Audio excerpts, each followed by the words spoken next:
네. 자, 이제는 제가 기도하고 오늘 강의 3강 시작하도록 하겠습니다. 하나님 감사합니다. 오늘 또 이렇게 수요일에 하나님 앞에 나와서 또 주님의 귀한 말씀을 배우게 하시니 감사합니다.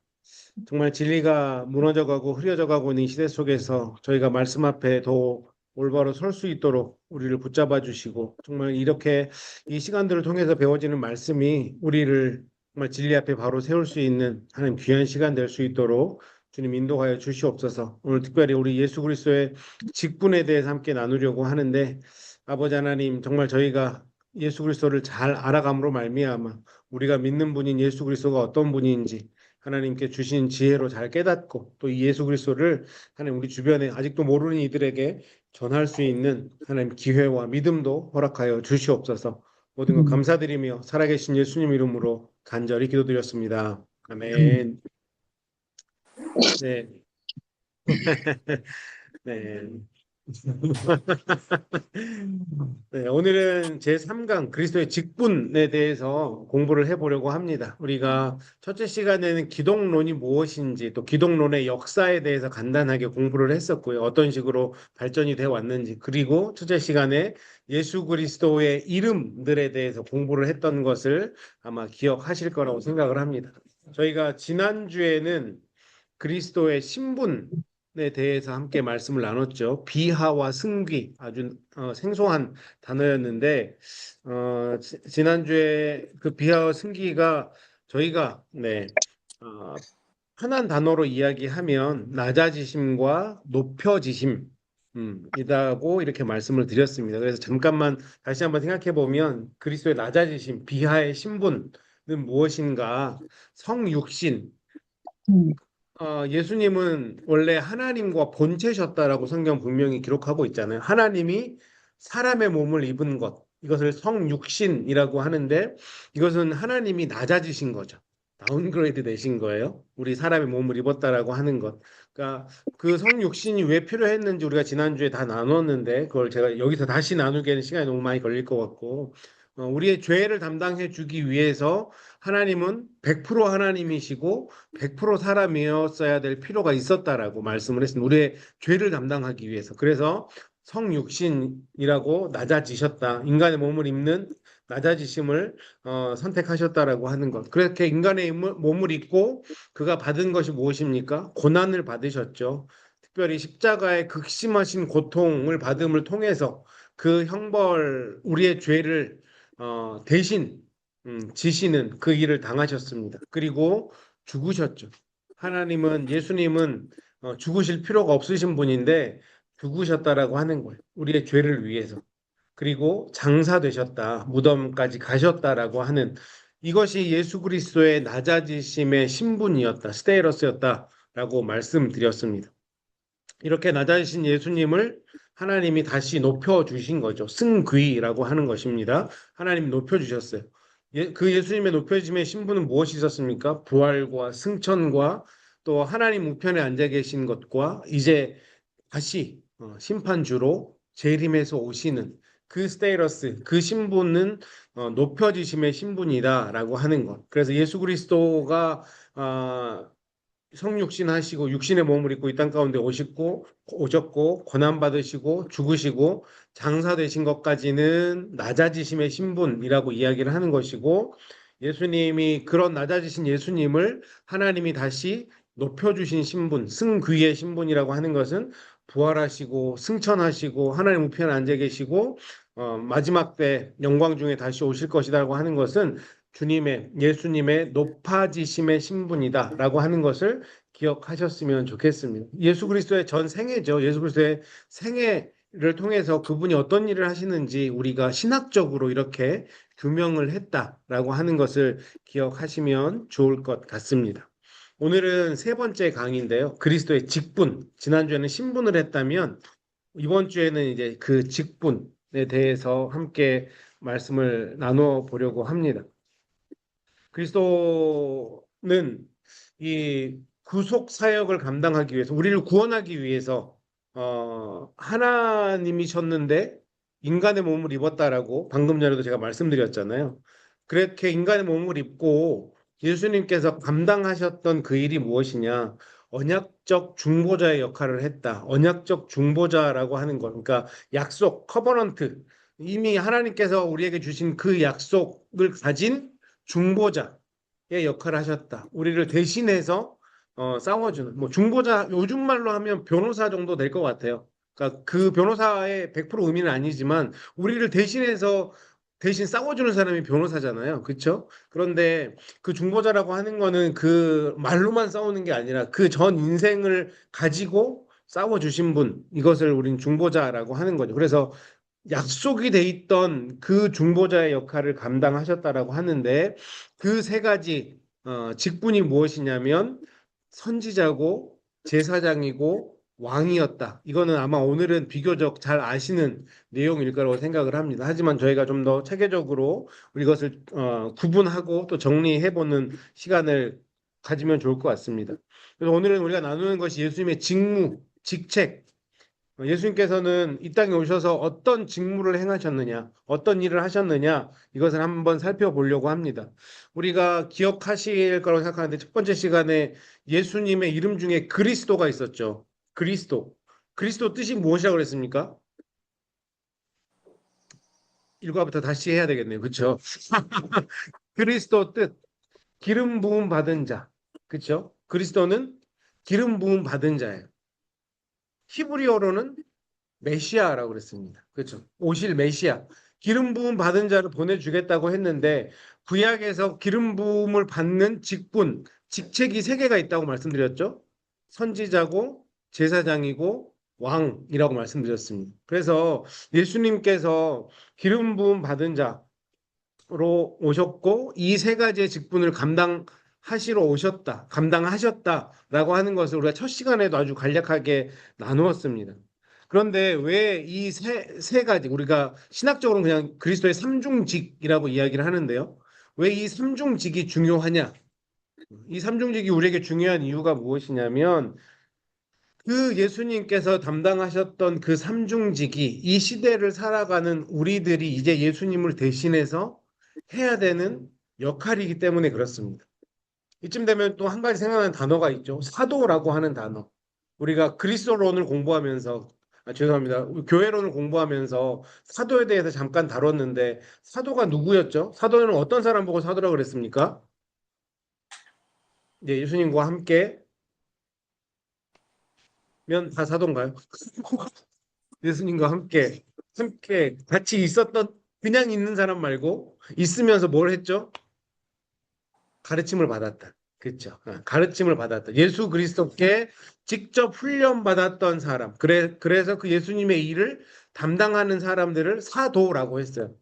그래서 사도 바울이 사도성이 문제가 됐잖아요. 네가 왜 사도냐? 신약 시대, 신약 그 초기 기독교 시대에 그것 때문에 계속 논란이 많았거든요. 근데 우리가 보편적으로 인정하는 것은 담에색 도상에서 예수 그리스도를 직접 만났기 때문에 하나님 직접 만났기 때문에 사도 바울까지는 사도라고 하자라고 우리가 동의를 해서 사도 바울이라고 부르는 겁니다. 요즘 시대에 사도라고 부르면 네, 뭐 이단이라고 뭐 하기에는 보수적인 입장에서는 이단이라고 할 수 있고 자유적인 입장에서는 이단이라고 하지 않지만 우리는 그래도 보수적인 게 우리 스스로에게 좋기 때문에 이단성이 있는 사람이라고 생각하시면 돼요. 그러니까 저와 여러분은 사도가 아니죠. 하지만 저와 여러분은 뭐가 있죠? 사도성이 있는 거예요. 그 사도들이 했던 직무를 우리가 받는 거거든요. 그러니까 우리는 사도는 아니지만 사도의 직무를 대신하는 사도성이 있는 사람들이에요. 마찬가지로 예수 그리스도의 이 삼중직, 우리가 이 삼중직을 하는 사람은 삼중직인 사람은 아니죠. 선지자고 제사장이고 왕이 아니에요. 지금도 나는 예수님처럼 나는 삼중직을 갖고 있다라고 얘기하면 이단이 될 수 있는 거예요. 요즘 시대에 누가 선지자고 누가 제사장이고 누가 왕이겠습니까? 하지만 예수님이 그 삼중직을 통해서 하셨던 그 일을 우리가 전수받았기 때문에 우리는 예수님의 삼중직과 나에게 주어진 삼중직은 구분할 수는 있어야 돼요. 예수님이 선지자로서 제사장으로서 왕으로서 하셨던 그 일을 이제는 우리가 해야 된다라고 하는 거예요. 어떤 일을 하셨는지 오늘 우리가 함께 말씀을 나누려고 합니다. 그런데 이 삼중직이 중요한 이유는 이제 우리가 이 일을 해야 되잖아요. 그러면 어떤 일을 해야 되는지 불러하게 알면 그냥 그렇게밖에 못하는 거예요. 그런데 또렷하게 알면 내가 이 일을 잘 감당하게 되고 언젠가 우리가 하나님 앞에 가게 됐을 때, 아, 내가 너한테 맡겨준 이 일을 이렇게 잘 했구나라고 칭찬받아야 되지 않겠습니까? 그렇기 때문에 이 예수 그리스도의 직분을 우리는 잘 배워야 된다라고 하는 겁니다. 그래서 이 삼중직은 구약에서 말씀하신 오실 메시아를 통해서 이미 성취가 됐죠. 예수님이 보여주셨어요. 신명기 18장 15절부터 22절까지 보면 뭐 적어놓고 나중에 좀 한번 보세요. 신명기 18장 15절부터 22절까지를 보면 그 단락의 이름이 선지자를 일으킬 약속이라고 돼 있는 단락이 나와요. 선지자를 일으킬 약속. 어떤 얘기냐면 선지자 하나를 하나님이 일으키실 텐데 왜 선지자가 이 구약 백성들, 특히 이스라엘 백성들이 필요하다고 얘기했냐면 이 당시에 하나님을 직면하면 어떻게 됩니까? 죽어요. 그러니까 하나님을 직면하기가 두려운 거야. 그러니까 우리 하나님을 대면할 수는 없으니 하나님을 대면할 사람, 하나님을 대신해서 말해줄 사람을 세워 주십시오라고 요청을 한 거죠. 그래서 하나님이 오케이, 그래, 내가 그러면 너에게 그 직무를 맡은 사람을 보내줄게라고 얘기를 하시면서 그 선지자의 말을 이제 내 말을 대언하는 거니까 그 선지자의 말을 들으면 복을 받을 것이고 듣지 않으면 벌을 받게 된다. 그리고 거짓 선지자의 역할을 하는 사람들도 생겨날 텐데 그 사람들도 벌을 받을 거야라고 분명하게 얘기를 해줘요. 그랬더니 이제 그럼 사람들이 궁금해지는 거죠. 그 사람이 거짓 선지자인지 아닌지 우리가 어떻게 구분해야 됩니까? 라고 물어봐요. 그랬더니 하나님이 뭐라고 답해 주시냐면 진짜 선지자는 증험과 성취함이 있을 거다. 그러니까 하나님의 말씀이 그대로 이루어지는, 그러니까 그 대언한 말씀이 그대로 이루어지는 사람이 진짜 선지자고 얘기했는데 가짜 선지자는 당연히 그 얘기가 안 이루어질 거 아니에요. 그것을 보고 니네가 구분해야 돼라고 하는 게 신명기 18장 15절부터 22절까지 나오는 말씀이에요. 그래서 분명히 하나님은 선지자를 보내주시겠다라고 말씀을 하셨어요. 그리고 사도행전 3장 22절부터 24절까지 보면 베드로가 그 솔로몬 행각에서 설교를 하는 장면이 나오는데 거기에서 모세를 통해서 세워질 그 선지자의 말을 들어야 된다라고 하면서 예수님이 모세의 입을 통해서 하나님 말씀해 주셨던 그 선지자였다라고 분명하게 우리에게 이야기를 하고 있죠. 이를 통해서 예수님은 선지자의 역할로 이 땅에 오셨고 그 일을 담당하셨다라고 하는 사실을 우리는 성경적으로 증명할 수가 있는 거예요. 그래서 구약에서 말한 선지자에 관한 모든 예언이 예수 그리스도에 의해서 성취되었다. 이거는 하나님이 그렇게 아까 언약적 중보자라고 말씀드렸는데 그 언약 안에서 예수님을 통해서 이루었다. 이건 우리가 알고 그래서 예수님이 선지자라고 불리는 거구나라고 우리가 알 수 있어야 됩니다. 그리고 또 우리가 이 삼중직에 대해서 중요하게 생각해야 되는 이유가 뭐냐면 메시아에 대한 이해가 삼중직으로 굉장히 쉽게 될 수 있어요. 메시아 하면 그냥 기름 부음 받은 자인데 삼중직을 이해하다 보면 이분이 무슨 일을 하셨구나 구체적으로 알 수 있는 거죠. 결과적으로 어떻게 연결됩니까? 그러니까 이거는 이 예수님의 삼중직을 이해하는 게 그럼 우리가 이 땅에서 어떻게 살아가야 되는지까지 이어지는 거죠. 그러면 나도 선지자의 역할, 제사장의 역할, 왕의 역할을 하면서 살아야 되는구나. 그렇기 때문에 이 삼중직이 우리에게는 굉장히 중요한 레슨이 될 수 있다라고 하는 거죠. 자, 선지자는 아주 쉽게 얘기하면 선지자는 뭐 하는 사람입니까? 말씀을 선포하는 사람. 조금 더 넓게 보면 말씀을 가르치는 사람. 그렇죠? 그러면 제사장은요? 중재. 네, 중재자. 그렇죠? 죄로 인해 하나님과 멀어진 그 사람들 다시 하나님과 가깝게 만들어주는 사람이 제사장의 역할이고요. 왕은 방금 얘기하셨던 통치하는 사람. 근데 우리가 뭐 지금 사실 통치할 수는 없죠. 통치하기는 쉽지 않으니 이거를 요즘 시대의 말로 우리가 할 수 있는 말로 바꿔보자면 저는 영향력이라고 생각을 합니다. 우리 세비사랑교회 서명선언문에도 선한 영향력이 들어가잖아요. 그게 이 왕의 역할을 하는 거예요. 왕의 역할, 이 왕의 사명을 감당하기 위해서 영향력으로 그 사람을 통치하는 거죠. 그 사람에게 변화를 가져오게 하는 거예요. 자, 그러면 첫 번째 선지자에 대해서 한번 공부를 해보도록 하겠습니다. 자, 예수님의 선지자직의 성경적 근거는 아까 제가 방금 말씀드렸던 신명기 18장 15절부터 22절까지 그게 구약에 나오는 예수님이 선지자직을 가졌다라고 하는 성경적 근거고요. 또 누가복음 13장 31절에서 33절까지 보면 어떤 바리새인이 예수님께 그런 얘기를 해요. 되게 착한 바리새인도 있었던 것 같아. 헤롯이 당신을 죽이려고 합니다. 그러니 도망가십시오라고 예수님한테 얘기하는 장면이 나와요. 누가복음 13장 31절부터 보면 어 그렇게 얘기하니까 예수님이 재밌는 얘기를 했는데 헤롯을 여우에 비유하면서 간사하다고 그러겠죠. 여우의 비유를 하면서 이 앞에서 얘기했던 선지자는 증언과 성취가 있어야 되는데 인간들이 그럼 못하는 일을 내가 지금 하고 있지 않냐?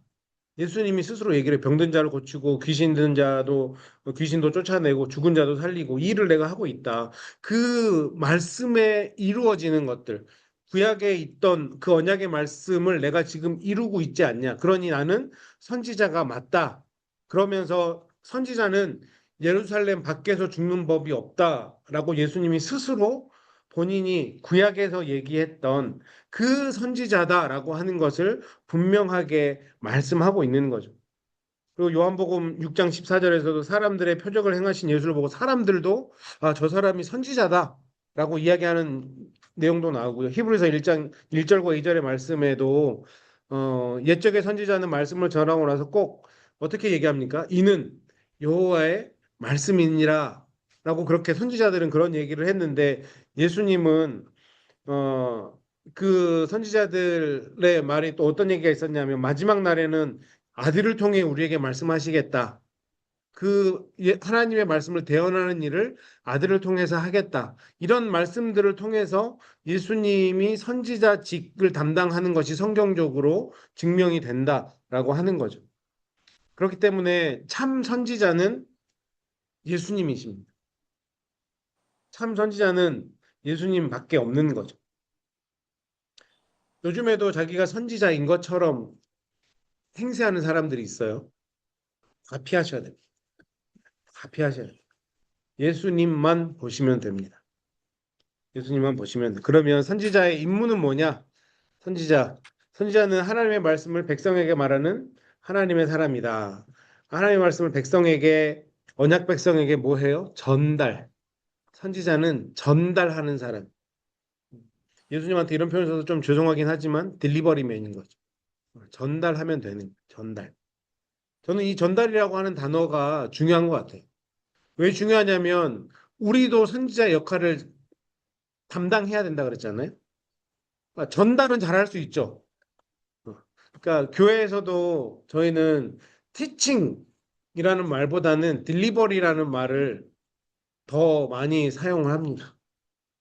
내가 들은 거를 그냥 전달하는 거예요. 티칭이라고 하면 부담스럽잖아요. 뭔가 내 의견이 들어가야 되고 내 경험이 들어가야 되고. 근데 딜리버리는 내가 들은 거 그대로 전해주면 되니까. 음. 그러니까 이 선지자의 역할을 감당하는 것, 그러니까 선지자적 역할을 감당하는 것은 어려운 게 아니에요.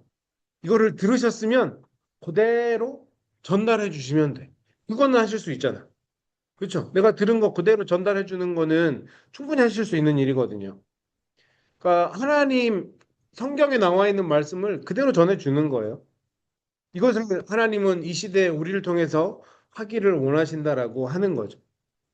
그러니까 선지자의 말씀은 하나님의 백성이 세상에서 하나님께서 약속하신 복도 누리게 하고 또 하나님의 영광을 위해 살게 하고 그렇게 하나님이 원하시는 길로 가게 해주는 역할을 담당해주는 사람이 선지자다. 그러니까 성경 안에 보면 우리가 어떻게 살아야 될지, 어떻게 살면 하나님이 주시는 복을 받고, 어떻게 살면 하나님이 원하시지 않는 삶인지, 하나님께 혼나는지 성경에 다 나와 있잖아요. 그러면 그거를 전달하는 역할이 우리에게 있다는 거예요. 그걸 아직 모르는 사람들에게 전달해야 되는 역할이 있다라고 하는 거예요. 그래서 선지자의 가장 주된 역할은 하나님의 말씀을 전달하는 거예요. 근데 어떻게 전달해요? 꿈이나 환상을 통해서 전달하는 것이 아니라 그거는 구약에서나 있었던 일이고 요즘에는 당연히 기록된 말씀을 전달하는 일을 하면 되는 것입니다. 구약에서 모세를 특별하게 여긴 이유가 뭘까요? 다른 선지자들과는 다르게 정말 하나님을 대면한 사람이잖아요. 그래서 모세를 유대인들 또 구약에서는 좀 더 높게 쳐주는 이유가 바로 거기 있는 거거든요. 그런데 예수님은 하나님이에요. 그렇죠? 예수님은 하나님이기 때문에 모든 선지자들보다 예수님이 가장 위대한 거죠. 하나님 자체니까. 그래서 결국에 구약에 나와 있는 선지자들도 다 그림자죠. 예수님이 하시는 일에 대한 그림자인 거예요.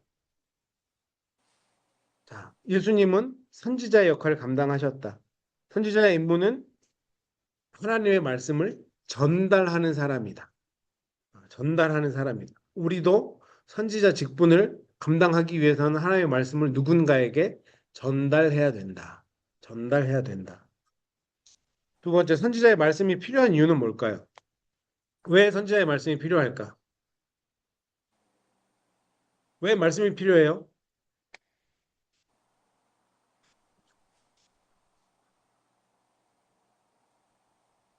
뭐 거의 제가 적어놓긴 했지만 네. 우리가 말씀이 없으면 하나님을 알아갈 수가 없죠. 그러니까 여기 좀 어려운 말이긴 한데 유한한 피조물. 그러니까 우리에게는 유한하다라고 하는 거는 우리에게는 한계가 있다고 하는 거거든. 그러니까 한계가 있는 우리들이 그냥 자동적으로 하나님을 알아갈 수 있는 일이 너무 어렵죠. 그렇기 때문에 성경을 통해서 성경도 하나님의 계시거든요. 성경을 통해서 객관적이고 보편적인 그 진리의 말씀.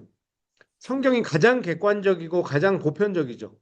그 진리의 말씀을 신뢰할 만한 방식으로 하나님을 알아갈 수 있는 게 하나님 말씀이기 때문에 선지자의 이 말씀이 필요하다라고 하는 거죠. 하나님의 말씀이 필요하다고 하는 거예요. 이 말씀을 우리가 배우고자 하는 노력을 하지 않으면 우리는 자연적으로 어떻게 됩니까? 하나님과 멀어지는 우리는 그냥 가만히 앉아 있으면 내 머릿속에 막 경건한 생각만 떠오르는가요? 아니면 하나님과 멀어질 만한 생각을 더 많이 하던가요? 음, 네? 멀어지는 생각을 더 많이, 저만 그런가? 목사님 저만 그러면 큰일인데. 저도 그런 것 같아요. 내 자신을 그냥 프리하게 놓으면, 자꾸 인간적인 생각이 제 마음이나 머릿속에 많이 들어오죠. 그것을 막아주는 것이 성경이잖아요. 하나님의 말씀인 거잖아요. 그래서 선지자의 말씀이 필요하다는 거예요. 아담의 죄 때문에 우리는 자동적으로 하나님과 그냥 있으면 그런 조류에 쓸려 내려가듯이 하나님과 멀어지는 존재들인데 계속해서 이 말씀을 통해서 우리를 붙잡아야 하나님과 가까이 있을 수 있다라고 하는 거죠. 자, 그리스도가 그러면 선지자적인 사역을 할 수 있는 충분한 사람인가? 뭐 당연한 얘기지만 그래도 성경적으로 좀 더 정확하게 보면 예수는 모든 선지자와 신적 계시의 근원이고 이전 선지자들보다 훨씬 뛰어나고 그들 모두를 초월하기도 한다. 앞에서 제가 말씀드렸잖아요. 예수님이 왜 선지자들보다 가장 뛰어나요? 선지자는 뭐 하는 사람이라고요? 하나님의 말씀을 전달하는 사람. 그러면 선지자도 어쩔 수 없이 유한한 존재죠. 그러면 중간에 까먹기도 하고, 내 뭐 말이 내 지혜가 부족하기도 하고, 그러면 내가 받은 거를 100%못 전할 수도 있단 말이죠. 그래서 예수님은 하나님 자신이기 때문에 이 선지자보다 예수님보다 더 명확하게 하나님의 말씀을, 하나님을 대언할 수 있는 사람은 없는 거죠. 그러기에 예수 그리스도가 선지자 사역에 가장 적합하다라고 하는 것은 당연한 일이죠. 그는 근본 하나님과 본체이신 분이니까. 또 예수님은 성육신한 성자이기 때문에 하나님의 말씀을 사람에게 전하는데 가장 뛰어난, 그러니까 그냥 신이 아니라 신이 사람의 몸을 입고 오셨어요. 신이 우리 언어를 쓰는 신이에요. 내 말과 똑같은 말, 내가 느끼는 감정과 똑같은 감정을 느끼는 사람의 몸을 입고 왔으니 이 사람보다 더 선지자의 역할을 잘할 사람은 없는 거죠. 요한복음 8장 26절 말씀에 내가 너에 대하여 말하고 판단할 것이 많으나 나를 보내신 이가 참되심에 내가 그에게 들은 그것을 세상에 말하노라 하시되 내가 그에게 들은 그것을 세상에 말하노라. 하나님과 본체시니까 하나님의 말을 그대로 100% 전달해 주실 분이 예수님이다. 오직 예수님밖에 없다. 그리고 심지어 지금 구약에 나왔던 많은 선지자들은 죽었죠. 그리고 물론 지금 하나님 나라에 가 있지만 예수님은 지금의 상태가 어디에 계십니까? 우리 지난주에 배웠는데 하나님 우편에 앉아 계시면서 뭐 하세요? 우리를 위해서 중보하고 계시죠. 그러니까 지금도 선지자의 역할을 감당하고 계신 분, 보혜사 성령을 우리에게 보내주셔서 말씀을 깨닫게 하는 일들을 계속해서 하고 있기 때문에 이 예수 그리스도보다 선지자 사역에 충분성이 있는 사람은 없다. 예수님이 완벽한 선지자다라고 하는 것. 그런데 한 가지 주의해야 되는 점은 뭐냐면 예수님을 선지자로만 알면 안 된다. 우리가 뭐 이후에 이제 뭐 제사장과 왕도 공부하겠지만 예수님을 선지자로만 알면 이슬람이 되는 겁니다. 무슬림이 되시는 거예요. 예. 무슬림들은 예수님을 선지자라고만 얘기해요. 구약에 왔던 그런 선지자 중에 한 사람이라고 이야기를 해요. 무하마드도 아담도 모세도 노아도 예수도 선지자다. 그래서 예수님을 선지자로만 알면 무슬림이다 생각하시면 돼요. 예수님은 선지자 삼중직, 선지자와 제사장과 왕의 역할을 다 감당하셨던 분이다라고 기억하셔야 됩니다. 그러면 계속해서 제가 뭐 반복하고 있지만 우리 성도들이 우리 하나님의 백성들이 이 예수님의 선지자직을 알아야 되는 이유. 이제 우리는 사실은 하나님을 대면할 수는 없습니다. 그렇죠? 그거는 신약 시대가 되면서 법적으로 하나님의 법적으로 막힌 일이에요. 내가 하나님을 만났다. 하나님을 대면했다 하면 그 사람하고 다시는 안 보시면 됩니다. 네, 그 사람은 200%, 1000%그 사람은 이단이에요. 하나님은 이제 더 이상 직접 계시를 하지 않습니다. 물론 우리가 이제 말을 좀 조심해서 해야 되지만 하나님이 감동으로 내게 말씀하셨다. 뭐 요 정도까지는 우리가 오케이. 내 마음 가운데 그런 감동을 주실 수 있으니까. 그런데 내가 페이스 투 페이스 내가 그 사람을 내가 뭐 권사님들을 보듯이 하나님을 만났다라고 하면 다음부터는 안 만날게요 하시면 돼요. 네, 그게 더 우리 건강에 더 좋습니다. 네, 그런 분들 굉장히 조심해야 됩니다. 네, 물론 아까 얘기했던 것처럼 그냥 하나님 나에게 감동해 주셨다. 이 정도까지가 가장 건강한 것 같아요. 네, 보여주셨다. 그걸 어떻게 증명할 거예요? 그게 정말 하나님 보여주신 건지 어떻게 증명하실 거예요? 네, 그렇죠. 그런 분들도 정말 조심해야 되는 분이라고 생각합니다. 저는 그 사람들이 뭐 100% 틀렸다라고 얘기하는 건 아니에요. 그런데 틀릴 수도 있는데 우리가 그 틀릴 수도 있는 것들을 굳이 취할 필요가 있을까? 성경만 해도 충분히 우리로 하여금 하나님을 알게 하는 데는 어렵지 않은데 그냥 우리의 어떤 호기심을 더 자극하는 거죠.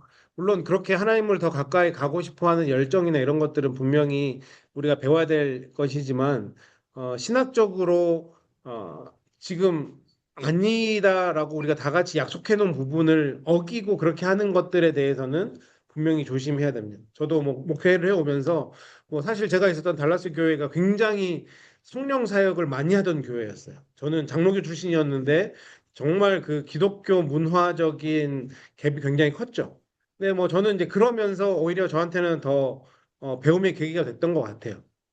그런 쪽에 좀 더 생각도 열리기도 했고 경계해야 될 부분이 무엇인가를 좀 더 고민하게 되기도 했고 그런데 그런 부분들을 보면 우리가 스스로 조심하지 않으면 결국에는 우리 신앙생활에 악영향들이 생기더라고요. 교회 안에도 좋지 않은 영향들이 생기는 것들을 보았기 때문에 그런 부분에 있어서는 굉장히 조심스럽게 우리가 접근해야 된다.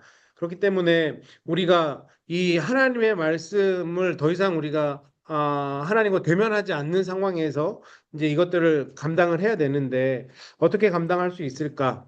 음. 지금 앞에서 우리가 얘기했던 것처럼 가장 보편적이고 가장 건강하게 이 하나님의 말씀을 대면할 수 있는 것은 완벽한 선지자의 역할을 감당하셨던 예수 그리스도의 말씀을 보는 것, 말씀을 배우는 것. 이것이 우리가 선지자적 역할을 이 시대에 감당할 수 있는 가장 중요하고 올바른 방법이다라고 하는 거죠. 우리는 예수를 전하면 돼요. 예수를 전하는 것이 이 시대의 선지자의 역할을 감당하는 겁니다. 그 예수 안에 하나님이 다 있고 전 기독교가 다 있는 거잖아요. 그러니까 그분이 어떤 분인지 잘 배우고 그분을 전할 기회를 잡고 그분만 전하면 우리는 선지자의 역할을 감당하는 것입니다. 종교개혁자 존 칼빈이라고 하시는 분 많이 들어보셨을 거예요. 마틴 루터가 존 칼빈이 아주 대표적인 두 명의 종교개혁자잖아요. 존 칼빈이 우리 신학생들, 특히 장로교 신학생들이 거의 성경만큼이나 권위를 두고 있는 기독교 강요라고 하는 책이 있어요. 굉장히 딱딱하고 너무 재미없는 책인데 거기에 그렇게 이야기를 했습니다. 존 칼빈은 원래 저기였어요. 법조인이었어요. 그러니까 굉장히 이 법문을 잘 쓰는 사람인데 그 사람이 이렇게 기록을 했습니다. 그리스도 밖에는 알만한 가치가 하나도 없다고 선언하라. 그러니까 이 종교 개혁을 한번 생각해 보세요. 종교 개혁이 일어난 배경이 뭐죠? 교회를 가지고 장사를 하는 사람들이 많이 쉬운 말로 장사를 하는 사람이 많이 생겨났잖아요. 너무 그 당시 뭐 교부나 교황이나 교회 일하는 요즘으로 치면 목사 같은 사람들이 나는 너희와 달라. 너희는 내 말 안 들으면 뭐 저주도 받고 막 그렇게 될 거야라고 하는 잘못된 그런 일들이 너무 많이 교회 안에 들어왔으니까 이제 그건 잘못된 거다라는 반발에서 그걸 되잡기 위해서 종교 개혁이 일어난 거잖아요. 그렇기 때문에 그리스도 밖에는 알 만한 가치가 하나도 없다고 선언하라. 우리는 예수만 알면 돼. 예수 그리스도만 알면 돼라고 말씀하는 거죠. 오직 그리스도 안에서만 사람을 살리는 영원한 진리가 있다. 믿음으로 예수 그리스도를 있는 그대로 받아들이는 자는 영원한 유익을 무한하게 파악하는 자가 바로 예수 그리스도를 아는 자요. 그를 소유한 자요. 그를 말하는 자다. 그냥 한마디로 하면 예수님만 알면 돼. 그분이 말씀하신 것만 우리가 배우면 돼. 라고 얘기하는 거예요. 우리 홍 목사님 말씀하셨던 것처럼 그 당시에 면죄부 같은 것도 판매하고 그런 것도 다 나쁜 목사들이 했던 거잖아요. 전혀 성경에 나와 있지 않은 건데. 그래서 그 당시에는 뭐 글이 그렇게 발전한 시대도 아니었고 요즘처럼 우리 뭐 각 집에 각 사람마다 성경이 주어진 그런 시대도 아니었으니까. 그렇기 때문에 뭐 목회자의 성직자의 말이 막 하나님의 말인 것처럼 들려지던 그런 시절이었는데 그거 다 잘못됐다. 우리는 예수님만 알면 된다라고 했던 존 칼빈의 이 말이 지금 이 시대도 마찬가지인 것 같아요. 저희는 예수 그리스도만 알면 됩니다. 예수 그리스도만 잘 알고 잘 배우고 이분이 하셨던 일들, 이분이 어떤 분이신지만 잘 전달하면 이 시대의 선지자의 역할을 우리가 잘 감당할 수 있다라고 하는 거죠. 선지자는 뭐 하는 사람이라고요? 말씀을 전달하는 사람이에요. 저와 여러분은 그 말씀을 전달하시면 돼. 잘 전달하려면 어떻게 해야 되죠? 잘 배우고 어, 예수 그리스도를 아는 일에 더 힘쓰면 잘 전달할 수 있는 사람이 될 수 있습니다.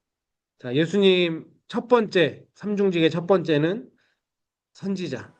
선지자에 대해서 기억하셨으면 좋겠고요. 네, 두 번째는 제사장직을 담당하셨습니다. 자, 예수님은 선지자 중에서도 완벽한 선지자였지만 당연히 제사장 중에서도 완벽한 제사장이라고 할 수 있습니다. 이분이 우리 히브리서에는 대제사장이라고 얘기를 하잖아요. 그러니까 제사장들 중에서 아주 대표되는 그러니까 사실 뭐 구약에 나와 있는 모든 제사장들도 그림자였죠. 예수님의 그림자였던 거예요. 선지자들과 마찬가지로. 우리 히브리서 3장 1절 말씀에 우리가 믿는 도리의 사도이시며 대제사장이신 예수를 깊이 생각하라. 그분만 생각하시면 되는 거예요. 그리고 히브리서 4장 14절에서도 그리스도 그러므로 우리에게 큰 대제사장이 계시니 승천하시니 곧 하나님의 아들 예수시라. 히브리서 5장 6절에서도 내가 영원히 멜기세덱의 반차를 따르는 제사장이라 하셨으니 그러니까 멜기세덱의 반차를 따른다라고 하는 것 그 멜기세덱은 구약의 창세기에 나오잖아요. 멜기세덱이라고 하는 사람의 특징이 뭐냐면 뭐 정확하게 어떤 사람이다라고 얘기할 수는 없지만 멜기세덱이라고 하는 사람은 그냥 제사장이 아니었고 왕과 제사장의 역할을 겸하는 사람이었어. 그렇게 소개가 되는 인물이거든요. 그러니까 멜기세덱의 반차를 따른다라고 하는 건 멜기세덱의 서열을 따른다라고 하는 뜻이거든요. 그러니까 나는 일반 레위 지파의 서열이 아니고 레위 지파 계열이 아니고 레위 지파는 제사장만 하던 사람이잖아요. 그 사람들은 왕이 아니거든요. 근데 멜기세덱은 왕과 제사장의 역할을 감당했던 어떤 대표적인 인물, 어떤 사람인지 정확하게 알 수 없지만 그 일을 했던 사람이 멜기세덱인 거예요. 예수님은 나는 멜기세덱의 서열을 따른다. 일반 구약에 나왔던 레위 지파가 아니라 나는 왕의 역할도 하고 제사장의 역할도 한 그런 존재다라고 스스로 제사장직 분이 있다라고 그렇게 예수님이 말씀하셨다라고 하는 거죠. 그렇기 때문에 예수님은 선지자이기도 하면서 제사장의 직분도 감당을 하셨다라고 하는 걸 우리는 반드시 알아야 되는 것입니다. 그러면 제사장의 임무는 뭘까요? 제사장의 임무. 제사장은 하나님에 의해 선택되고 하나님 앞에서 특정한 백성을 대표하고 하나님께 제사를 드린다. 그러니까 제사장 하면 이 세 가지 선택된 사람이어야 돼요. 그렇죠? 그 다음에 사람들을 대표해서 제사를 드리잖아요. 그렇죠? 사람들을 대표해서 제사를 드리는 사람. 이 사람이 제사장이고 제사장의 임무가 바로 그겁니다. 그래서 제사장 뭐 그 당시에 제사만 드린 것 같지만 좀 더 넓은 의미에서 보면 백성들을 위해서 중보기도도 했고 그리고 하나님의 이름으로 축복했다라는 기록이 나오기도 합니다. 근데 예수님이 제사장의 역할을 감당했다고 할 때 특별히 두 가지의 모습으로 제사장의 역할을 감당했다고 볼 수 있는데 첫 번째는 희생 제사 사역을 한 거죠. 우리를 위해서 스스로 어린 양이 되신 거잖아요. 그렇죠? 제사장이면서 자기가 제사물도 되셨다라고 하는 거예요. 그러니까 예수님의 사역 중에 가장 큰 사역 아닙니까? 희생 제사. 내가 스스로. 그래서 히브리서에서 계속 강조하는 게 뭡니까? 구약에서는 매년 제사를 드려야 되는데 예수님께서는 단번에 그냥 그 한 번 많은 사람들의 죄를 담당하셨다라고 하는 것. 완전한 제사를 드린 사람은 예수님밖에 없는 것. 구약은 그 그림자의 행위만 한 거고요. 그래서 그거를 간주라고 한다고 했잖아요. 예수님이 완벽한 제사인데 사실 엄밀히 얘기하면 구약에 드린 제사는 완벽한 제사는 아니었지만 하나님이 예수님이 그 완벽한 제사를 드릴 때까지 그래 제사 한 걸로 쳐줄게 간주해 줄게 구약의 제사는 그런 제사거든요. 그러니까 짐승의 피와 예수 그리스도의 피를 비교할 수는 없죠. 근데 예수 그리스도가 피를 흘릴 때까지 구약의 백성들도 구원을 해야 되니 하나님이 유예를 해 주신 거예요. 그렇게 인정을 해 주시는 거죠. 그러니까 예수님의 가장 제사장으로서의 중요한 사역은 자기 스스로를 희생 제물로 드린 그 희생 제사 사역이다라고 하는 것. 이것을 우리가 반드시 기억해야 될 것입니다. 두 번째는 중재 사역이죠. 제사장 제가 늘 얘기하는 것처럼 자기 스스로를 희생 제물로 드렸을 뿐만 아니라 그 희생 제물로 드린 결과가 뭡니까? 중재가 된 거예요. 하나님과 우리가 다시 중재가 된 겁니다. 그러니까 희생 제물 사역, 희생 제사 사역과 더불어 중재 사역을 주님이 하셨다라고 하는 거. 그러니까 예수님 우리 예전에 사형리 같은 거 전도지 받아보면 큰 이렇게 궤곡 같은 거 골짜기 같은 게 있고 중간에 십자가가 놓여져서 거기를 걸어간다. 예수님이 그 일을 하셨다라고 하는 그런 아주 간단한 그림 같은 거 보신 적 있을 거예요. 아마 사형리 받아보신 분들이나 전도지 받아보신 분들은 아마 그런 비슷한 류의 그림을 보셨을 텐데 그게 중재죠. 가교 역할을 했다. 하나님과 인간의 사이가 죄라고 하는 정말 도저히 건널 수 없는 그런 사이였는데 예수님이 가교가 되신 거죠. 자기 스스로를 그 가교로 놓은 겁니다. 그래서 아까 얘기했던 뭐 어찌 보면 변호사 역할을 하신 거예요. 예수님이 어떤 변호를 우리를 위해서 해주셨을까요? 율법이 우리로 하여금 너는 죄를 지었으니 죽어야 돼라고 검사처럼 율법이 우리에게 죄를 선고했죠. 그런데 그 죄는 내가 담당했으니 이 사람에겐 죄가 없다라고 변호해 주시는 역할을 예수님이 하신 거예요. 어떤 변호를 하셨을까요? 사탄도 계속해서 우리를 참소하죠. 너 그것밖에 안 돼. 너는 죄인이야. 너는 죽어야 돼. 근데 그 사탄의 참소에 대해서도 계속해서 예수님은 변호를 해 주십니다. 히브리서 7장 25절에 그러므로 자기를 힘입어 하나님께 나아가는 자들은 온전히 구원하실 수 있으니 이는 그가 항상 살아계셔서 그들을 위하여 간구하심이니라. 그러니까 항상 살아계셔서 지금도 하나님 보좌 우편에 앉아 계시면서 우리를 위해서 간구하신다라고 하는 것. 그 간구가 우리를 위한 중보 기도도 되지만 이런 요즘으로 얘기하면 변호를 하고 계신 거예요. 계속해서 너는 구원받았다. 너는 죄가 없다. 너는 무혐의다. 주님이 계속해서 그 일을 하고 계신다라고 하는 거예요. 요한일서 2장 1절 말씀에서도 나의 자녀들아 내가 이것을 너에게 쓰면 너희로 죄를 범하지 않게 하려 함이라. 만일 누가 죄를 범하여도 아버지 앞에서 우리에게 대언자가 있으니 곧 의로우신 예수 그리스도시라. 우리의 대언자 파라클레토스라고 하는 대언자, 어, 죄가 없다라고 대언해 주시는, 우리를 대신해서 말씀해 주시는 예수 그리스도가 있다라고 하는 거죠. 그 중재 사역을 한다라고 하는 겁니다. 예수님, 선지자와 제사장, 앞에 선지자 사역했고 제사장을 했는데 그냥 간단하게 좀 비교만 해보면 선지자는 뭐 하는 사람이었죠? 하나님의 말씀을 전달하는 사람이에요. 그러면 이 사람은 누구한테 하여된 사람이에요? 그냥 예를 들자면 하나님께 하여된 사람, 그러니까 하나님을 대신해서 백성 앞에 서는 사람이 선지자죠. 그러면서 뭘 얘기를 할까요? 어떤 윤리적 영적 의무와 책임과 특권 같은 것들을 계속해서 우리에게 말씀해 주시는 거예요. 근데 제사장은 사람을 대표해서 하나님 앞에 서는 사람이 제사장이에요. 그런 차이가 있는 거죠. 그리고 제사장은 제사만 드려줄 뿐만 아니라 하나님께로 올바로 나아가기 위해서 내가 어떻게 살아가야 되는지도 계속해서 교육해 주는 사람인 거죠. 그러니까 비슷한 일을 하는 것 같은데 그런 차이가 있다는 거예요.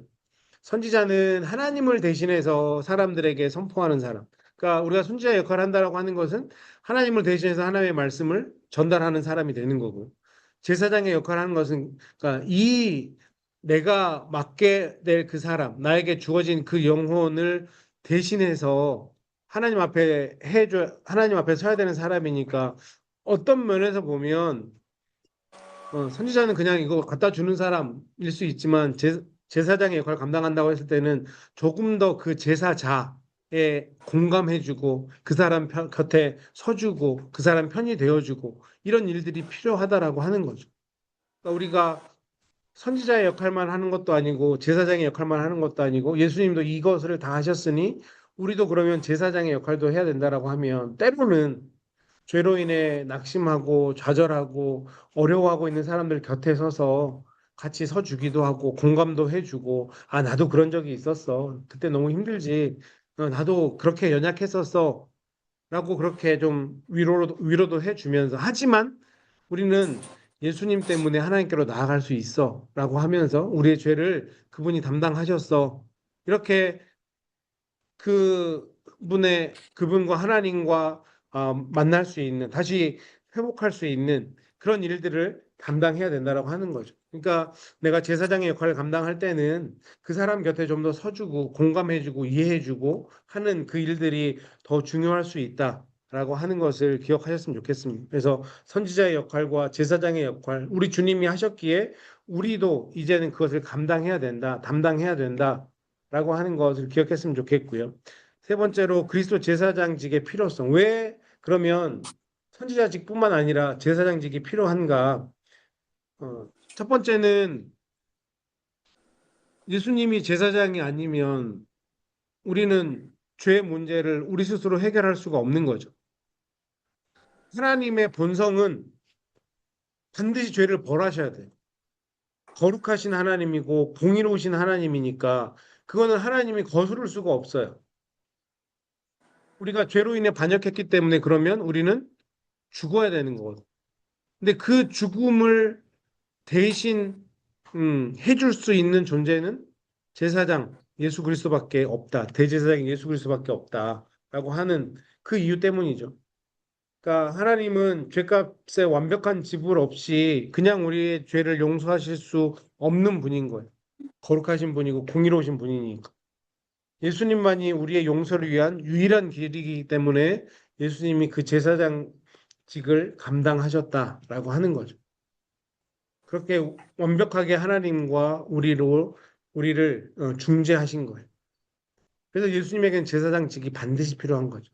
선지자처럼 그냥 와서 하나님 이런 말씀하셨어, 하나님 이런 말씀하셨어 이렇게만 얘기해서는 우리가 구원받을 수가 없는 거예요. 제사장의 역할을 감당해주고 스스로 자기가 희생 제물이 되어 주셨기 때문에 우리가 구원을 받을 수 있는 거죠. 그러기에 당연히 제사장직은 필요할 수밖에 없다. 예수님만이 우리의 죄 용서할 수 있는 유일한 분이다. 이것을 반드시 기억하셔야 됩니다. 세 번째는 왕의 직무죠. 음. 요한복음 18장에 보면 빌라도하고 예수님하고 이 왕직에 대해서 얘기하는 장면이 나와요. 요한복음 18장 33절부터 38절 마지막 절까지 보면 빌라도가 이제 예수님을 신문을 하면서 네가 유대인의 왕이냐라고 물어봐요. 이제 이 사람이 판단을 해야 되니까 사람들이 어 나름 이스라엘 그 유대인들이 예수님을 잡아온 이유가 뭡니까? 왕권에 도전한다는 거잖아요. 저 사람이 왕도 아닌데 스스로 왕이라고 거짓말하고 다닌다. 뭐 허위 사실을 유포했다. 요즘으로 치면 뭐 그런 거겠죠. 그래서 이제 빌라도가 예수님께 그러면 네가 진짜 왕이냐? 유대인의 왕이냐라고 물어봤더니 예수님이 어떻게 빌라도에게 대답을 합니까? 그것이 네 말이냐? 아니면 사람들 말이냐? 물어보는 거예요. 그러니까 네 말이냐라고 물어봤을 때는 예수님이 대답할 때 어, 그러면 진짜 피지컬리 네가 진짜 유대 사람들의 왕, 그 당시 진짜 있던 직분의 왕을 얘기하는 거기 때문에 아마도 빌라도가 이건 내 말이야라고 했으면 노했을 거예요. 예수님은 유대인의 왕, 그 분봉왕으로 오신 게 아니거든요. 그렇죠? 예수님은 근데 이게 사람들의 말이면 맞다. 나는 이스라엘 백성들, 유대 사람들의 왕으로 이 땅에 왔다라고 하기 위해서 스스로 내가 그 왕으로 이 땅에 왔다라고 예수님께서 고백을 하시는 거죠. 그 말씀을 통해서 예수님은 다시 한번 분명히 하십니다. 어떤 왕인지. 그냥 이 땅에 속한 나라의 왕이 아니라 내 나라는 하늘에 속한 나라다. 세상에 속한 나라가 아니다. 유대인들이 나를 죽이려고 하는데 그 사람들은 내 나라 사람들이 아니다라고 하는 거죠. 무슨 뜻입니까? 하나님을 믿는 사람, 예수를 그리스도로 고백하는 사람만 하나님 나라의 백성인 거죠. 나는 그 사람들의 왕이야 라고 이야기를 하는 거예요. 그러니 빌라도가 뭐라고 얘기합니까? 뭐 하나님이 뭐 지혜를 주셨는지 모르겠지만 나는 이 사람에게서 죄를 찾을 수가 없다. 이해한 거죠, 빌라도는. 이 사람이 지금 이 유대라고 하는 그 땅, 예루살렘, 이 땅의 왕으로 온 게 아니고 보이지 않는 하나님 나라의 왕으로 왔고 자기를 왕으로 고백하는 사람들에게 그 사람들에게 내가 왕이다라고 얘기하는 거기 때문에 이 사람은 잘못하지 않았다라고 빌라도가 사람들에게 선포하는 거죠. 그러면서 다른 사람을 풀어주겠다고 했더니 군중들이 뭐라 그럽니까? 저 사람 그냥 십자에 못 박아 달라. 그 선택은 빌라도가 굉장히 잘못된 거죠, 사실은. 하지만 뭐 구속사적으로 보면 그것도 하나님 계획 가운데 있었으니까. 그분 예수님께서 십자에 달리지 않으셨으면 우리의 죄는 사해질 수가 없으니까 하나님의 방법이었으니 당연히 그렇게 했겠지만 예수님의 무죄함은 다시 한번 마지막 순간에도 증명이 된 거죠. 세상에서도 세상 법을 하는 사람에게도 증명이 된 겁니다. 이런 빌라도와 대화를 통해서 예수님이 내가 왕이다라고 분명하게 말씀을 하셨습니다. 그러면 예수님은 왕의 직무도 담당하신 거죠. 자, 왕은 뭐 하는 사람이라고요? 세상을 다스리는 역할을 하는 사람이다. 그렇죠? 그 세상을 다스리는 역할을 좀 더 구체적으로 얘기하면 그의 백성을 지키고 보호하고 그의 백성을 다스리는 그런 일들을 하는 거죠. 그의 백성을 다스리는 일들을 하는 겁니다. 그러면 이 왕직은 왜 또 필요하냐? 그리스도가 왜 왕이어야 되냐라고 하는 면에 있어서 우리는 죄와 사탄의 권세 아래 죽어 있으므로 우리를 회복시킬 승리자가 필요한 거죠. 그러니까 우리를 보호해 주실 그분. 여전히 사탄은 우리를 넘어뜨리려고 오늘도 우는 사자처럼 삼킬 자를 찾아다닌다고 성경 분명히 얘기하고 있잖아요. 우리도 그 하나님이, 그 예수님이, 그 성령님이 우리를 붙잡아 주시지 않으면 죄의 유혹 아래 우리는 또 넘어가게 되고 하나님과 멀어질 수밖에 없는 거죠. 그런데 주님이 왕으로 이 땅 가운데 오셔서 영원한 승리자가 되어 주셨어요. 그 하나님의 백성들을 영원히 보호하실 수 있는 그 역할을 감당하셨다라고 하는 거예요. 구약의 모든 지도자들은 백성을 이끄는데 실패했습니다. 그렇게 훌륭한 왕이었던 다윗도 백성을 100% 지키지는 못했죠. 왜냐하면 이미 다윗은 죽었잖아요. 그런데 오직 왕이신 예수만이 우리의 부패, 우리의 더러움, 그리고 무능하고 무력한 상태에 대한 해법이 될 수 있다라고 하는 것. 그러기에 예수님이 왕의 역할을 감당해 준다고 하는 것은 우리가 이 땅 가운데 살아갈 때 우리의 든든한 보호자요, 조력자가 되시는 그 역할을 감당하셨기 때문에 예수님은 왕의 역할도 담당하셨어야 된다라고 하는 것입니다. 그래서 예수님이 선지자의 역할, 제사장의 역할, 그 다음에 왕의 역할, 이 세 가지를 당연히 해 주셔야 우리가 완전한 구원을 이룰 수 있다. 그리고 이제는 우리가 그 역할을 대신해서 조금이라도 담당하는 역할을 해야 된다라고 하는 거죠. 그런데 이 예수님의 왕권을 영적 왕권과 우주적 왕권이라고 우리가 어, 고백을 하는데요.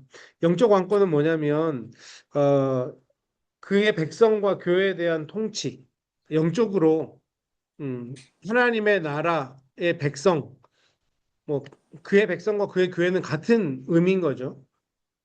그 통치를 의미하는 것이고 이 통치는 말씀과 성령의 영적 방법에 의해서 수행된다. 그러니까 영적인 왕권인 거예요. 지금 아까 얘기했던 이 땅의 왕권이 아니라 하나님 나라의 왕권을 이야기하는 겁니다. 그러기에 당연히 폭력적이지 않죠. 진리와 지혜와 공의와 거룩과 은혜와 자비로 통치하신다라고 하는 것. 하나님의 통치 방법은 이런 것들이 통치 방법이라고 하는 것입니다. 그리고 이 통치를 보여주는 어떤 이미지가 뭐냐면 그리스도가 교회의 머리가 되신다라고 하는 것. 그분이 우리의 왕이다라고 하는 것. 영적으로 우리를 이끌어 가시는 분이다라고 하는 것을 그런 이미지로 우리에게 보여주고 있는 거죠. 그런가 하면 우주적 왕권이라고 하는 것은 뭐냐면 유니버셜, 그러니까 전 세계, 전 세계라고 하면 너무 피지컬하게 얘기하는 거니까 온 음, 우리가 속한 세계뿐만 아니라 우리가 보지 못하는 모든 영역에까지 왕권이 미친다라고 하는 거죠. 그래서 우리가 교회론 공부할 때 가시적 교회와 비가시적 교회에 대해서 공부하셨던 게 기억나실 것 같습니다. 그러니까 이 땅에 있는 가시적인 교회는 완전하지 않죠. 그 비가시적 무형의 교회, 무형의 교회가 하나님이 만들어 가시는 완전한 교회다. 무형의 교회는 100% 크리스찬이고 100% 구원받은 자들인데 유형의 교회는 100%라고 얘기하기에는 이 교회 안에도 여전히 그리스도인이 아닌 사람이 있을 수도 있으니까 뭐 그렇기 때문에 불완전한 교회다라고 얘기를 했는데 이 우주적 왕권은 그런 가시적 교회와 비가시적 교회, 유형의 교회와 무형의 교회를 다 포함하는 그 우리가 생각할 수 없는 우리의 생각을 뛰어넘는 왕권을 가지고 있다라고 우리는 고백한다라고 하는 거죠. 전 우주를 통합하는 왕권을 가지고 있다. 그러니까 뭐 영적 왕권이고 우주적 왕권이라고 하는 것은 음, 전 인류와 전 세계와 전 모든 피조물을 하나님이 통치하신다라고 하는 것입니다. 마지막으로 그리스도의 삼중직과 우리의 삶 결국에는 이건데요. 우리도 이런 삶을 살아야 된다라고 하는 것. 그래서 우리도 선지자적인 삶과 제사장적인 삶과 왕적인 삶을 살아야 된다. 선지자적인 삶은 무엇입니까? 쉽게 얘기하면 세상에 하나님의 향기를 나타내고 빛과 소금으로 살아가고 말씀을 묵상하고 해석하기 위해서 잘 배워야 되고 말씀을 전달하기 위해서는 당연히 이렇게 말씀을 배우는 일에 최선을 다해 주시고 그렇게 배운 것들을 전달하며 살아가야 되는 것. 이것이 우리가 하나님 나라에 가기 전까지 해야 되는 일이고 또한 제사장적인 삶을 살아야 된다. 겸손과 선행으로 봉사하고 교회와 가정에서 사회에서 그리스도를 본받아서 성실과 진실하게 살아야 된다. 중재하는 역할이잖아요. 그러기 위해서는 어쩔 수 없이 우리가 더 섬겨야 되고 더 선행으로 봉사해야 되고 선한 영향력을 끼쳐야 되는 그 일들을 우리가 해야 된다라고 하는 거예요. 하나님과 중재하기 위해서 결국에는 때로는 내가 뭐 손해 보는 일이 생길 수도 있고, 하지만 기꺼이 손해를 주님을 위해서 봐야 되는 그런 일들로 우리를 부르셨다라고 하는 거고, 왕적인 삶은 무엇입니까? 세상의 법을 존중하고 시민의 의무를 성실히 수행하고 그런 모습을 통해서 세상을 바르게 하는, 쉽게 얘기하면 어, 교통법규를 잘 지키는 것, 아주 쉽게 얘기하면 세금을 잘 내는 것, 어, 세상 사람들에게 본이 되는 것. 그래서 내가 살아가는 이 커뮤니티를 더 좋은 커뮤니티로 만드는 것. 이것이 왕의 권위를 가진 음, 그 일들을 감당하는 거죠. 아, 믿는 사람들은 다르구나라고 하는 것을 그런 선한 영향력을 끼쳐주는 것. 그래서 예수 그리스도께서 담당하셨던 선지자와 제사장과 왕의 그 삼중직을 우리도 우리도 비록 선지자도 아니고 제사장도 아니고 왕도 아니지만 그들이 했던 역할을 감당하면서 이 영적 또 온 우주적 왕권을 가진 그 예수 그리스도의 역할을 조금이나 도울 수 있는 그 일들을 대신할 수 있는 대행자로 이 땅 가운데 우리가 살아가게 되면 언젠가 하나님 앞에 섰을 때 하나님이 우리의 삶을 통해서 정말 잘했다, 수고했다, 칭찬하시는 그 날이 올 거다라고 하는 것. 이것을 기억하시면서 이 그리스도의 삼중직은 반드시 기억하시고 나도 그분을 닮아서 뭐 하나라도 따라 살아봐야겠다라고 다짐하시는 저와 여러분이 되셨으면 좋겠습니다. 네, 오늘 강의는 여기까지 하도록 하겠습니다. 혹시 질문이나 아니면 또 함께 나누고 싶었던 나는 이 부분이 이렇게 이해가 됐습니다라고 하는 것들 있으시면 잠깐 뭐 나눠주시면 감사하겠습니다.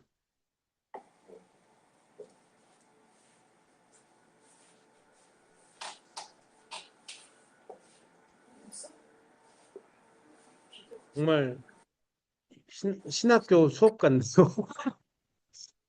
어, 이게 잘 전달이 된 건지. 그래서 이제 아마 저희가 네, 다음 주까지 하면 이제 기독론을 마치게 되고 지금 고민은 마지막 주에 그냥 기독론 총정리로 해서 저희가 지난주에 말씀드렸던 내가 믿는 예수에 대해서 한번 정리해 모여서 그냥 집에서 하라고 하면 안 할 것. 제가 죄송합니다. 신뢰가 없네요. 집에서 하라 그러면 바쁘시고 그러니까 안 할 수도 있으니까 그냥 모여서 우리 한 시간 편하게 내가 믿는 분 예수가 어떤 분인지 한번 정리해 볼까 이 생각도 있긴 하고요. 그리고 나서는 지금 생각으로는 네, 이제 좀 쉬운 클래스들을 좀 해야 되지 않을까 싶어서 뭐 말씀 묵상 훈련이라든가 이런 것들을 좀 해볼까. 그러니까 제가 말씀 묵상을 하고 이걸 뭐 설교나 성경 공부로 바꿔내 가는 작업들을 좀 프랙티컬하게 같이 좀 나눠보면 어떨까. 몇 가지 원리들을 가지고 이론들을 배워가면서 직접 이 자리에서 뭐 그게 큐티라면 큐티고 아니면 말씀 묵상이라고 저는 얘기를 하는데 성경을 해석해 나가는 또 내 삶에 적용해 나가는 성경을 어떻게 내가 이것들을 읽어내는 게 도움이 될까라고 하는 것들을 한번 몇 시간 정도 몇 번 만나서 같이 연습해 보면 좋지 않을까라는 생각도 지금 하고 있어서 좀 기도하면서 하나님께서 뭘 원하시는지 네, 제가 지금 고민을 하고 있습니다. 아무튼 다음 주까지는 이제 마지막 예수 그리스도 기독론에 대해서 함께 얘기를 하고 그 다음 주부터는 제가 스케줄링을 해서 또 광고를 하도록 하겠습니다. 아무튼 오늘도 내 강의 들으시느라고 같이 공부하시느라고 수고하셨고요. 다음 주에 또 다시 만나서 공부를 하도록 하겠습니다. 제가 기도하고 마치도록 하겠습니다. 하나님, 감사합니다. 오늘도 우리가 함께 모여서 그리스도가 어떤 분이신지 또 어떤 일을 담당하셨는지 하나님 배우게 하시니 감사를 드립니다. 예수님께서 선지자로 제사장으로 왕으로 이 땅 가운데 살아가셨고, 이제는 우리가 그 직분을 이제 조금이라도 맡아서 예수님을 대신해서 살아야 되는데, 우리에게 믿음을 허락하여 주시고, 지혜를 허락하여 주셔서, 우리도 이 땅 가운데 선지자의 역할을, 제사장의 역할을, 또 왕의 역할을 잘 감당함으로 말미암아 하나님을 기쁘시게 해드리고 죽어가는 영혼을 살리는 그 일에, 정말 하나님과 멀어진 그 영혼을 주님께로 다시 데려오는 그 일에 쓰임 받는 우리 모두가 되게 하여 주시옵소서. 모든 것 감사드리며 살아계신 예수님 이름으로 간절히 기도드렸습니다. 아멘. 수고하셨습니다. 다음 주에 뵙겠습니다.